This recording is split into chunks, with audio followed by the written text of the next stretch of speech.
அன்பார்ந்த மாணவர்களே வணக்கம். நம்மளோட இன்ஜினியரிங் கிராஃபிக்ஸ்ல இப்போ தேர்ட் யூனிட்ல இருக்கிறோம். தேர்ட் யூனிட்ல இப்போ அடுத்து நாம பார்க்க போற டாபிக் என்னன்னு பார்த்தோம்னா எபி சைக்ளர். லாஸ்ட் கிளாஸ் என்ன பார்த்தோம்னா சைக்ளைட் பார்த்தோம் இல்லையா? சைக்ளைட் என்ன? ஒரு வட்டமானது ஒரு நேர்கோட்டு பாதை, ஒரு வட்டமானது ஒரு நேர்கோட்டு பாதையை சுழலும் போது அதனுடைய வெளிவட்ட பாதை சர்க்கம்ஃபரன்ஸ் எப்படி இருக்கும் அப்படிங்கறத பத்தி பார்த்தோம். அடுத்த டாபிக் என்னன்னு பார்த்தோம்னா எபிசைக்ளர். எபிசைக்ளர் அப்படின்னா என்னன்னு பார்த்தோம்னா ஒரு பெரிய வட்டத்துக்கு மேல ஒரு பெரிய வட்டத்துக்கு மேல ஒரு சின்ன வட்டம், ஒரு பெரிய வட்டத்துக்கு மேற்புறத்துல சர்க்கம்ஃபரன்ஸ்ல ஒரு சின்ன வட்டம் ரோலிங் ஆச்சு அப்படின்னாக்கா அதனுடைய சுற்றும் போது அதனுடைய வெளிவட்ட பாதை பார்த்து அந்த பாதை எப்படி இருக்கும், அந்த கர்வ் எப்படி இருக்கும் பார்த்தோம்னா அதுதான் எபிசைக்ளர். ஒரு பெரிய வட்டத்துக்கு மேல ஒரு சின்ன வட்டம் சுத்துச்சுன்னா அதுதான் எபிசைக்ளர். அதனுடைய வெளிவட்ட பாதை எப்படி இருக்கும், பாத்து எப்படி இருக்கும் அப்படிங்கறதான் எபிசைக்ளர். ஓகேவா? இந்த எபிசைக்ளர்ல இந்த சின்ன வட்டம் சுத்துதுன்னு சொன்னோம் இல்லையா, அதுக்கு பேர் என்ன சொல்லலாம்னா ரோலிங் சர்க்கிள். சின்ன வட்டத்துக்கு பேரு ரோலிங் சர்க்கிள். அதுக்கு சிம்பிள் பாத்தீங்கன்னா ஸ்மால் ஆர். அடுத்தது பெரிய வட்டம் சுத்துதுன்னு சொன்னோம் இல்லையா, அது பாத்தீங்கன்னா பேஸ் சர்க்கிள்.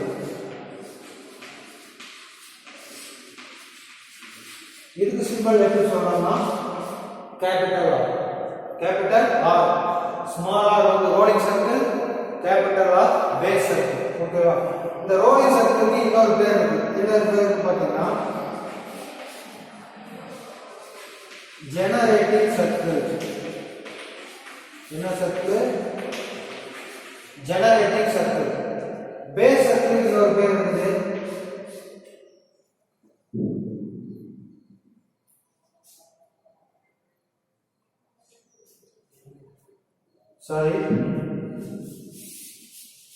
ரோலிங் சர்க்கிள் என்ன பேர்னா டைரக்டிங் சர்க்கிள்.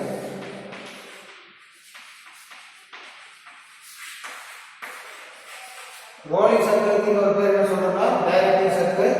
பேஸ் சர்க்கிளுக்கு தான் இன்னொரு பேர் என்ன சொல்றோம்னா ஜெனரேட்டிங் சர்க்கிள். உங்களுக்கு கொஸ்டின்ல கேட்கும்போது ரோலிங் சர்க்கிளுடைய ரேடியஸ் ஆஃப் டயாமீட்டர், பேஸ் சர்க்கிளுடைய ரேடியஸ் ஆஃப் டயாமீட்டர் கொடுப்பாங்க. சப்போஸ் உங்களுக்கு ரோலிங் சர்க்கிள் கொடுக்காம டயாமீட்டர் ஆஃப் டைரக்டிங் சர்க்கிள் அல்லது டயாமீட்டர் ஆஃப் ஜெனரேட்டிங் சர்க்கிள் அப்படின்னு கொடுத்தாலும் நீ தெரிஞ்சுக்கணும் எது ஸ்மால் ஆகுது எது கேபிட்டல் ஆகுது அப்படிங்கறத நீ தெரிஞ்சுக்கணும். ஓகேவா? சொன்னா ரோலிங் சர்க்கிள் கொடுக்கலாம், இல்லைன்னா டைரக்டிங் சர்க்கிள் கொடுக்கலாம். அண்ட் அடுத்த பேஸ் சர்க்கிள் கொடுக்கலாம் அல்லது ஜெனரேட்டிங் சர்க்கிள் கொடுக்கலாம். ஓகேவா? இந்த ரெண்டு பேருக்கும் ஒரே மீனிங் தான். நீ கரெக்டா அது என்ன தெரிஞ்சுக்க அதுக்கு மாதிரி நீ டிராயிங் பண்ணணும். ஸ்மால் ஆர் பாத்தீங்கன்னா rolling circle r directing circle, capital r பாத்தீங்கன்னா base circle r generating circle. ஓகேவா? அவங்க கொடுக்க போறது என்ன கொடுப்பாங்க பாத்தீங்கன்னா இந்த ரெண்டு வட்டத்தினுடைய அளவுகள் கொடுத்துருவாங்க. அதை வச்சுக்கிட்டு நாம எப்படி எபிசைக்ளர் வரையணும்னு பார்க்கிறேன்.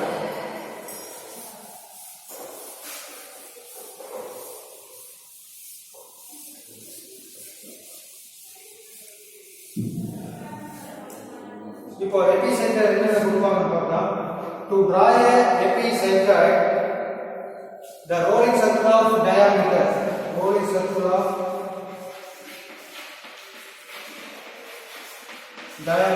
கை போட்டா diameter ரைட் சொல்லிருக்கோம் ஒரு 30 mm. அடுத்தது base circle. Base circle of dia 90. ஓகேவா? இந்த மாதிரி ரெண்டு அளவு கொடுக்குறாங்க. சின்ன வட்டத்தோட அளவு கொடுக்குறாங்க, பெரிய வட்டத்தோட அளவு கொடுக்குறாங்க. இதை வச்சுட்டு நம்ம எப்படி எபிசைக்ளர் வரையணும்னு பாருங்க. இப்போ கொடுத்துருக்கிற ஸ்மால் ஆர் இருக்கு இல்லையா, ஸ்மால் ஆர் பார்த்தீங்கன்னா டயாமீட்டர் 30. சரி, இப்போ டயாமீட்டர் ரேடியஸ் வச்சுக்கோங்க.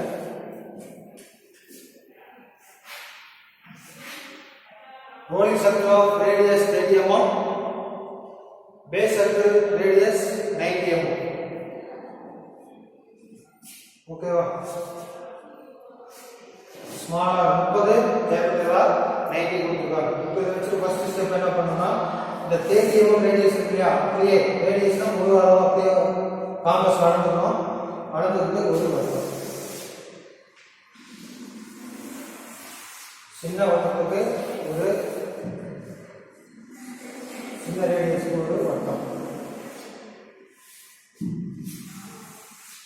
ஓகேவா? கொடுத்துருக்கிற 30 mm ரேடியஸ் ஸ்மாலா இருக்கு இல்லையா, ஸ்மாலா 30 காம்பஸ் அளந்துட்டு ஒரு வட்டம் வரைஞ்சிடும். வட்டத்தை என்ன பண்ணுவோம், 12 பார்ட்டா பிரிக்கணும். ஓகேவா? வட்டம் வரைஞ்சோம்னாவே 12 பார்ட்டா பிரிக்கணும். 12 பார்ட்டா பிரிக்கிற மெத்தட் தெரியும் இல்லையா? வட்டத்தோட ரேடியஸ் அளந்துட்டு இந்த பாயிண்ட் வச்சு மேலே இருக்கு கீழே இருக்கு, இந்த பாயிண்ட் வச்சு மேலே இருக்கு கீழே இருக்கு, இந்த பாயிண்ட் வச்சு இந்த சைடு இருக்கு இந்த சைடு இருக்கு, இந்த சைடு வச்சு இந்த ஒரு இருக்கு இந்த ஒரு இருக்கு. இது எல்லாத்தையும் ஜாயின் பண்ணினா சென்டர் பாயிண்ட் வழியா ஜாயின் பண்ணலாம். ஓகேவா? பண்ணோம்னா நமக்கு 12 ஈக்குவல் பார்ட்ஸா கிடைச்சிருச்சு.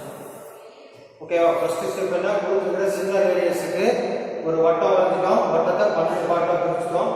அடுத்து இது நம்பரை கொடுக்கலாம். இது 1 வச்சுக்கலாம். கிளாக் வைஸ் போயிடலாம். 1 2 3 4 5 6 7 8 9 10 11 12. ஓகேவா? 12 ஈக்குவல் பார்ட்டா பிரிச்சாச்சு. பிரிச்சுட்டு 1 2 3 கிளாக் வைஸ்ல நம்பர் இங்கிருந்து ஸ்டார்ட் பண்ணி கிளாக் வைஸ்ல நம்பர் கொடுத்தோம். அடுத்து என்ன பண்ணணும்னா கேபிட்டலா 90 இருக்கு இல்லையா, இது எப்படின்னு பார்த்தீங்கன்னா ஒரு பெரிய வட்டம், அதுக்கு மேல சின்ன வட்டம் சொல்லுது இல்லையா. அப்போ அந்த ரேடியஸ் பெரிய வட்டத்துடைய ரேடியஸ் எங்க ஆரம்பிக்கணும், இங்க ஆரம்பிக்கும். அப்படி என்ன பண்ணணும், சின்ன வட்டத்துடைய எண்டு பாயிண்ட் இல்லையா, இந்த 12 வச்சுட்டு ஸ்ட்ரைட்டா ஒரு கேபிட்டல் ஆர் 90. அப்போ இந்த பாயிண்ட் வந்து வட்டத்துடைய கீழ் பகுதியில இருந்து, ஓகேவா, எபிசென்டர் இருந்து வட்டத்துடைய கீழ் பகுதியில இருந்து இங்க இருந்து 90 mm அளந்து ஒரு புள்ளி குறிச்சுக்க. இது வந்து ஓ பாயிண்ட். கேபிட்டல் ஆர் எவ்வளவோ அதை வந்து இந்த பாயிண்ட் 12 இருந்து 90 mm வச்சு ஓ பாயிண்ட் கண்டுபிடிச்சுக்கங்க. இப்போ என்ன பண்ணணும் அப்படின்னு பார்த்தீங்கன்னா காம்பஸ் இந்த புள்ளியில் வச்சுட்டு ஓ பாயிண்ட் வச்சுட்டு இந்த 6ஆம் நம்பர் வந்து ஒரு ஆர்க், அடுத்தது இந்த சென்டர் பாயிண்ட் இங்கே ஒரு போது இல்லையா, சின்ன பட்டப்பள்ளி ரேடியஸ் ஓ, இதுல இருந்து ஒரு ஆர்க், அடுத்து 12ல இருந்து ஒரு ஆர்க். எல்லாமே எங்கே வச்சு அடிக்கணும், ஓ பாயிண்ட்ல காம்பஸ் வச்சுக்கணும். 6ஆம் நம்பர்ல இருந்து ஒரு ஆஃப் சர்க்கிள், ஓ பாயிண்ட்ல இருந்து ஒரு ஆஃப் சர்க்கிள், 12ல இருந்து ஒரு ஆஃப் சர்க்கிள். ஓகேவா? இப்போ இந்த பெரிய வட்டத்துடைய பேஸ் எதுன்னு பார்த்தீங்கன்னா, பெரிய வட்டத்துடைய பேஸ் இதுதான் பேஸ்.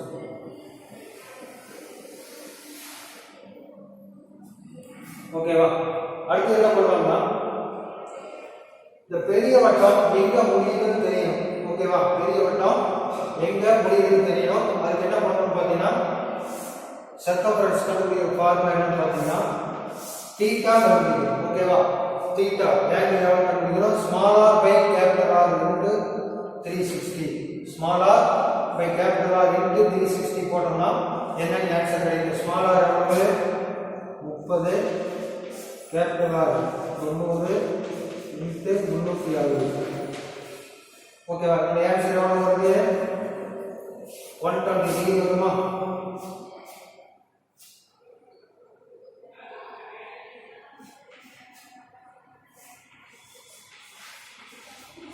theta எவ்வளவு 120 டிகிரி. ஓகேவா? இப்போ நம்ம என்ன செய்யணும்னு பாத்தீங்கன்னா ப்ரோ சர்க்கிள் ஆர் டெம்ப்ளேட் எடுத்து இந்த ஓ பாயிண்ட் வச்சுக்கணும். ஓ பாயிண்ட் வச்சுட்டு இங்க இருந்து 0 ல இருந்து எண்ணிக்கை வரும். இங்க இருந்து 0 ல இருந்து இந்த டெம்ப்ளேட்டை அதாவது காவை மானி வச்சுக்கோங்க. இந்த போர்ட்ல இந்த ஓ பாயிண்ட் வச்சுக்கோங்க. வச்சுட்டு இங்க இருந்து 0 ல இருந்து எண்ணிக்கை வந்தீங்கன்னா எங்க 120 வருதோ அங்க வச்சு போடுவோம். ஓகேவா? எந்த இடத்துல இருந்து எண்ணிக்கை வந்தோம்னா 120 எங்க வருதோ அங்க வச்சு ஒரு கோடு மீன் எக்ஸ்ட்ரா வாங்கிக்கிறத அழிச்சிடலாம். ஓகேவா? அடுத்தது என்ன செய்யணும்னு பார்த்தீங்கன்னா இந்த 120 இருக்கு இல்லையா, இந்த 120 வந்து 12 பார்ட்டா பிரிக்கணும். இந்த சின்ன வட்டத்தை 12ஆ பிரிச்சோமோ அதே மாதிரி இந்த பெரிய வட்டத்தையும் 12 பார்ட்டா பிரிக்கணும். அதுக்கு என்ன பண்ணலாம்? நமக்கு இந்த ஆங்கிள் எவ்வளவு? 120 டிவைடட் பை 12 போடுறது எவ்வளவு வரும்? 10 டிகிரி வருமா? 10 டிகிரி வரும். ஃபார் எக்ஸாம்பிள் வேற ஆன்சர் வந்ததுன்னா டிவைடட் பை எவ்வளவு போட்டது எவ்வளவு வருதோ அத்தனை டிகிரிக்கு ஒரு புள்ளி வைக்கணும். அப்படி இல்லைனாலும் இன்னொரு ஷார்ட்கட் மெத்தட் என்னன்னா, இந்த சின்ன வட்டத்தினுடைய ஏதாவது ஒரு அளவு வரணும். சின்ன வட்டத்துடைய ஏதாவது ஒரு அளவு வந்துட்டு கான்ஸ்டண்டா அந்த புள்ளி வச்சு ஆறு படிச்சுட்டே வந்தீங்கன்னா கரெக்டாக 12 போதும். 12வது பாயிண்ட் வரைக்கும் வரும். இப்போ நம்ம 10 டிகிரி ஒரு புள்ளி பிடிச்சிக்கலாமா? இதுக்கு 10 டிகிரி வச்சு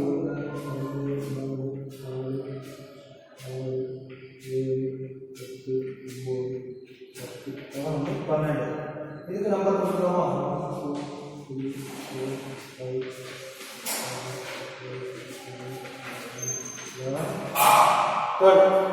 இப்போ 12ஆ பிரிச்சோம். பெரிய வட்டத்தையும் 12ஆ பிரிச்சாச்சு. ஓகேவா? எத்தனை டிகிரி வந்ததோ டிவைடட் பை மொத்த டிகிரியில 12ஆ வட்டமா எத்தனை டிகிரி வருதோ அத்தனை டிகிரிக்கு ஒரு புள்ளி வச்சு பிரிக்கலாம்.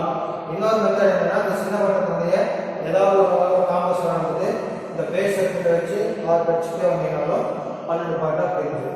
ஓகேவா? இப்போ பிரிஞ்சதுக்கு அப்புறம் என்ன பண்ணுங்க? O பாயிண்ட்ல ஸ்கேல் வச்சு இந்த 1ஆம் நம்பர் வழியா இந்த 1 வரைக்கும்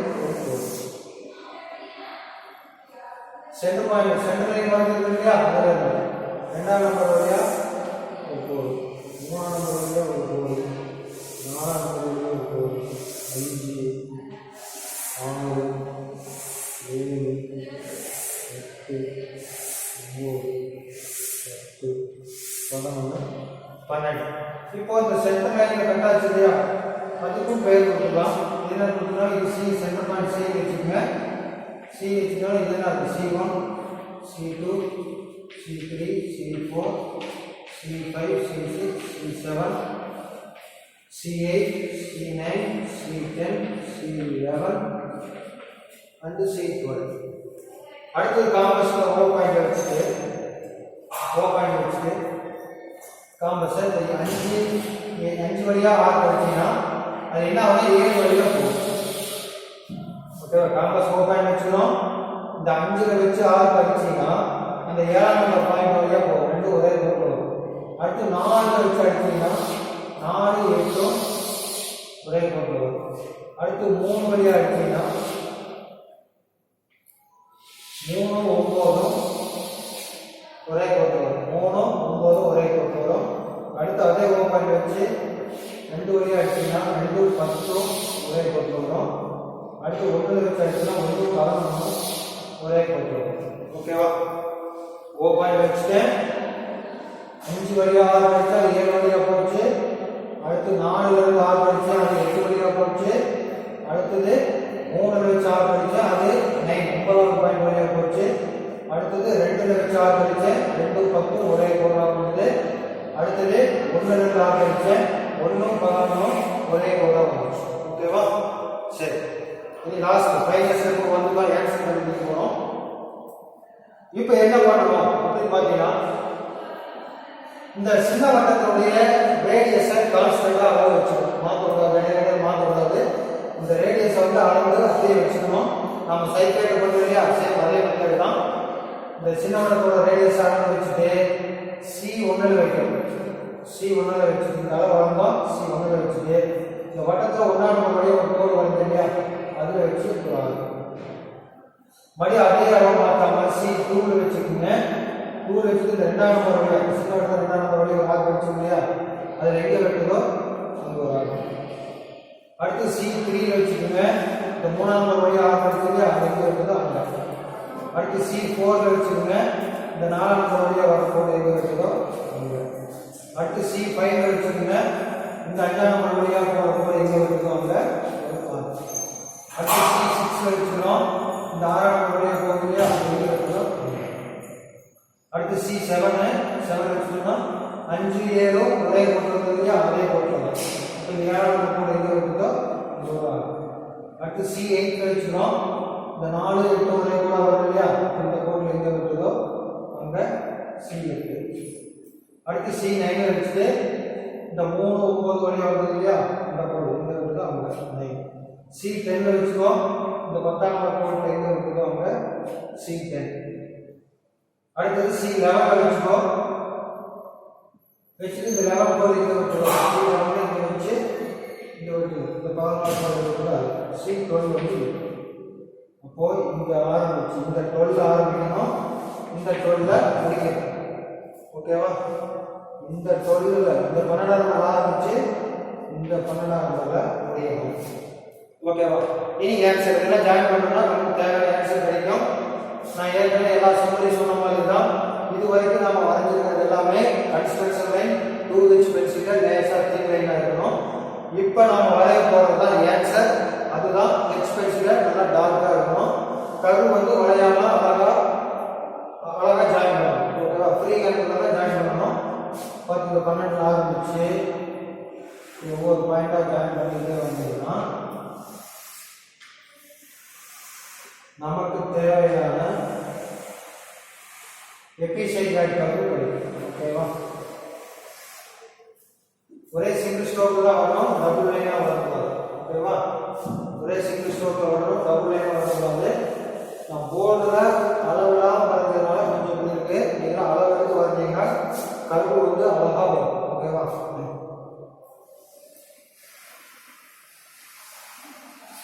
எல்லாமே ஃப்ரீயாக வரைஞ்சிங்கன்னா உங்களுக்கு வளைஞ்சு நினைஞ்சு போகுது. இதே டிராயிங் ஷீட்ல அளவு எடுத்து கரெக்டாக வரைஞ்சோம்னா கர்வ் வந்து நமக்கு அழகான கர்வாக கிடைக்கும். இதுதான் வந்து எபிசைக்ளாய்டு. ஓகேவா? இது முடிச்சதுக்கப்புறம் லாஸ்டா டைமென்ஷன்ஸ் நோட் பண்ணிடுங்க.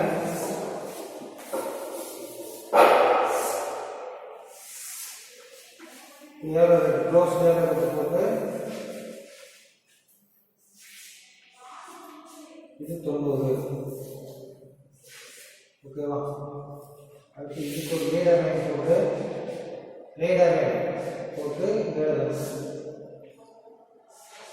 டயா 60. ஓகேவா? டயா 60, ரேடியஸ் 30னா டயா 60. ஓகேவா? இதுதான் ஆன்சர். மறுபடியும் நிறைய ஸ்டெப்ஸ் ஏதாவது கன்ஃபியூஸ் ஆச்சுனாக்கா மறுபடியும் ரீவைண்ட் பண்ணி பாருங்க, நல்லா புரியும். ஸ்டெப் பை ஸ்டெப்பாக நடத்திடுறேன். ஏதாவது ஸ்டெப் புரியலனா மறுபடியும் ரீவைண்ட் பண்ணி பார்த்தீங்கன்னா உங்களுக்கு புரியும். ஓகேவா? இதுதான் எபிசைக்ளாய்டு. அடுத்தது லைபோசைக்ளாய்டு பார்க்கலாம். அடுத்த கிளாஸ்ல பார்க்கலாம்.